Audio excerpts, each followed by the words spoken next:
Take the marked strip from before and hold it on top of a new sheet of baking paper and cut a slightly longer strip to line the sides of the 12cm diameter by 5cm height cake pan. This time we are not trying to make it any higher, we're just trying to measure exactly the outside and the inside base of the cake pan. Place the base of the cake pan over the top of the remaining baking paper and cut out a circle of baking paper to line the base of the cake pan. Set those aside. Lay a baking tray with a sheet of baking paper and place the base of the cake pan at the center. Mark around the cake pan to get a circle as a guide for the size of the Pavlova cake. Now reverse the marked sheet because we don't want to print on that Pavlova. Heat the oven to very slow, 100 to 120 degrees Celsius, 212 to 248 degrees Fahrenheit. In the same way you want to prepare all the ingredients, such as bringing the egg whites to room temperature and measuring up all the ingredients. Since for the Pavlova cake it is the exact same recipe and the exact same procedure for preparing the batter as the Pavlova sticks, simply follow the procedures from before until you have the Pavlova batter. Now take the cake pan lined with baking paper and gently using a spatula, lifting the bowl above it, and just gently scoop all the Pavlova batter into the cake pan until it fills up to the brim of the baking paper.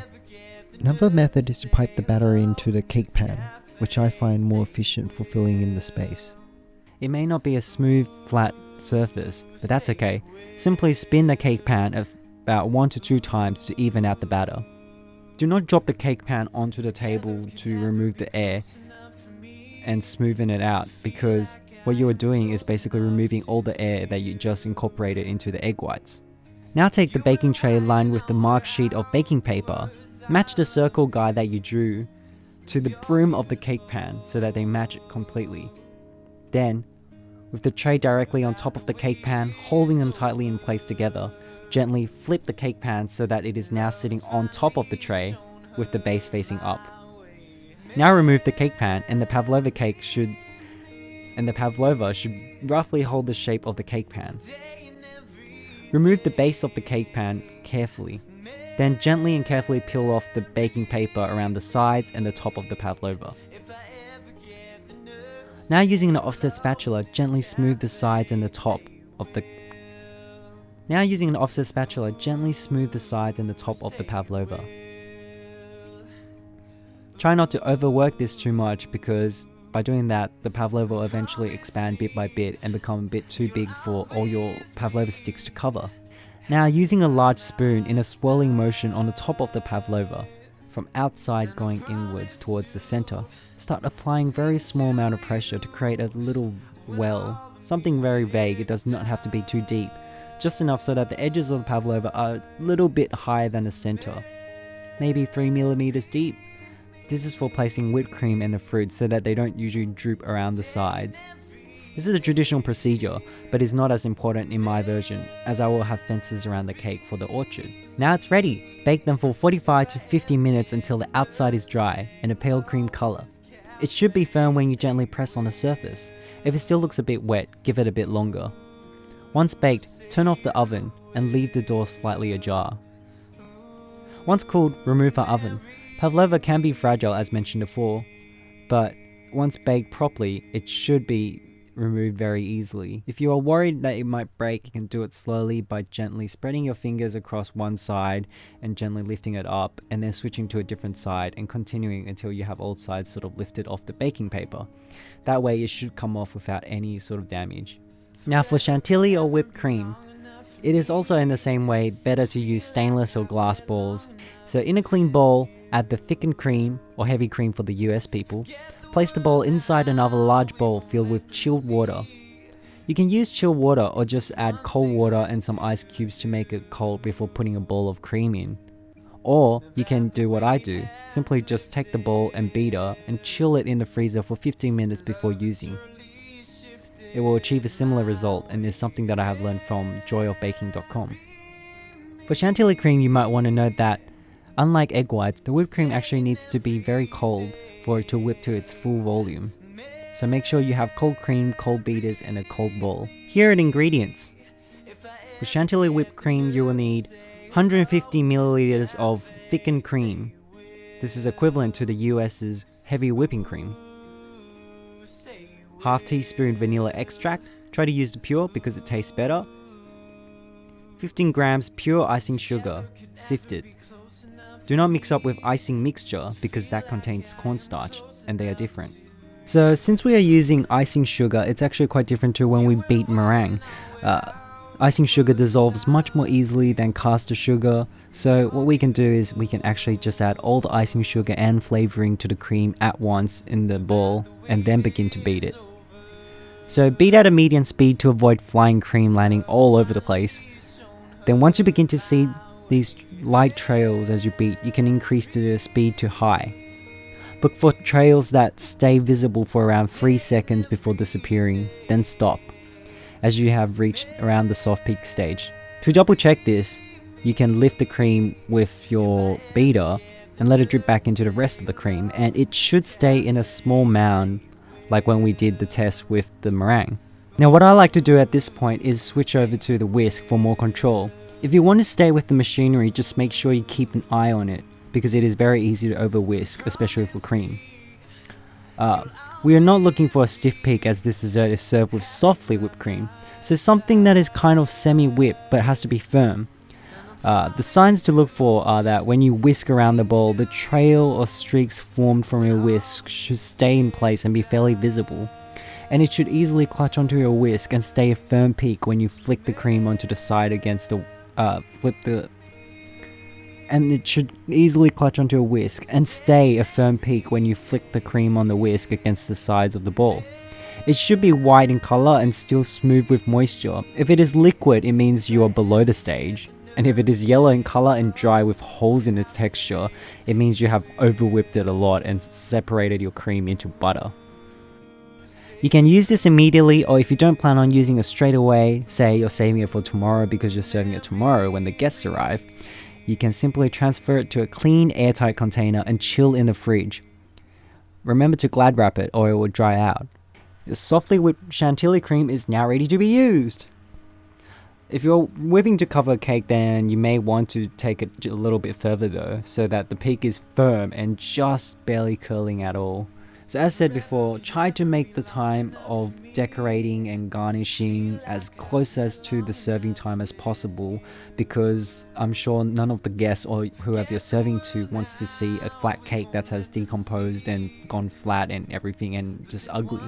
And the taste is just different as well. It will become a bit soggy because you've lost the crispiness of the outside with the soft marshmallowy inside.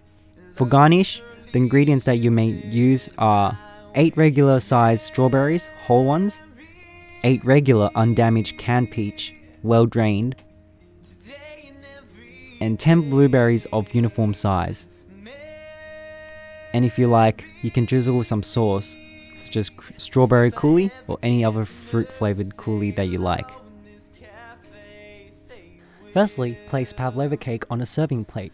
Now using a small offset spatula, you can use big or medium ones too, and it doesn't necessarily have to be offset, but offset is usually easier when you're doing this kind of job going around the sides of the cake, and being smaller is also more effective for doing smaller jobs. Scoop a small dab of whipped cream and apply to one area of the sides of the cake.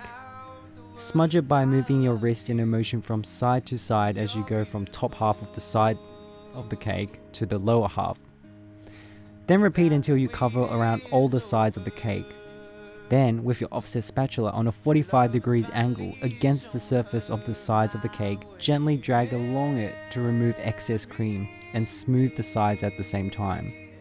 This should leave you with a thin, smooth layer of cream, just enough to stick the sticks on without oozing out when you push the stick onto the cream. Pick the best looking sticks and begin to position them on the sides of the cake like a fence, pressing them upright onto the cream firmly to ensure that they stick on. Repeat and work your way around, fitting each pavlova stick right next to each other with as little gap as possible. Eventually you should have made a fence all the way around the sides of the cake, with some sticks to spare.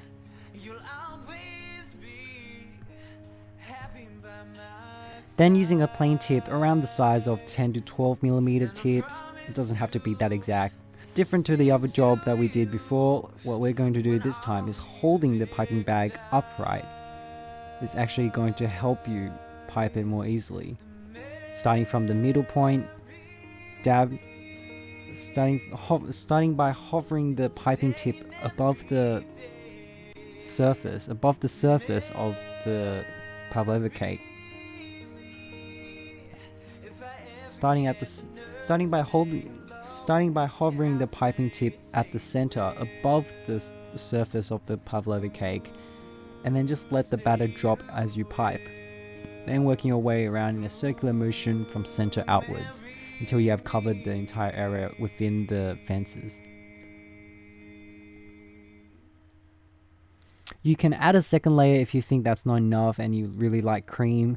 If you find that it will be too sweet though, you can also decrease the amount of sugar when you make the cream next time. Personally, I think this is enough with one thin layer because the pavlova is quite sweet. Okay, now to decorate with the fruits. Place one whole strawberry at the center of the pavlova cake. Then place whole strawberries around the edge near the pavlova sticks, leaving a little bit of space so the strawberry doesn't actually push the sticks and make them fall off. Then in a thin gap between the strawberries around the edge and the center strawberry, start placing drain canned peaches one by one horizontally around the circle with the curved side facing down into the gap, and then leaving a space for a blueberry between each of them. You can really do it whatever way you want and with whatever kind of fruits you find suitable. Finally, you can drizzle strawberry coulis or any kind of flavored coulis that you have made or prepared over your fruits in a zigzag pattern. What you can do to drizzle is put them in a squidgy bottle, one of those sauce bottles with a little fine tip, or you could put it in a Ziploc bag, lock it, and then snip a small hole off one corner to use as an easy piping bag, or just use a spoon to dip it and then drizzle it. Keep in mind that you do not want to overdo the sauce because drizzling way too much will ruin the looks of the pavlova, will ruin the looks of the pavlova orchard and will look very ugly. What you can do is simply drizzle a little bit of zigzag pattern over the top as a little nice touch, and serve the rest in a little sauce dish or bowl so your guests can just add more when they need it. Finally, you can tie a ribbon around the pavlova stick fence gently to make it look nicer and also hold the fence up too. All you have to do is wrap the ribbon around, leaving a little bit of excess, just enough so that you can tie it into a nice ribbon, having both even loops and a nice little tie on the end. Yay! So congratulations on completing such a tedious cake with so many procedures. It's actually a very simple cake, and if you really can't be bothered, obviously you could have done just the original traditional style. But if you decide to do the pavlova orchard and got it done and you're happy with the result, I hope you really enjoyed the dessert. Obviously the cake can always be better with new ideas and new techniques, and there'll definitely be new recipes coming very soon, so hopefully you'll be looking forward to that. So you can look forward to that. And so see you in the next video, and I think you might be interested in seeing some of the stuff I've been doing at school, and I have pictures of them. Enjoy! See you next time! Forever could never be long enough for me to feel like I've had long enough with you. Forget the world now, we won't let them see, but there's one thing left to do. Now that the weight has lifted, love has surely shifted my way.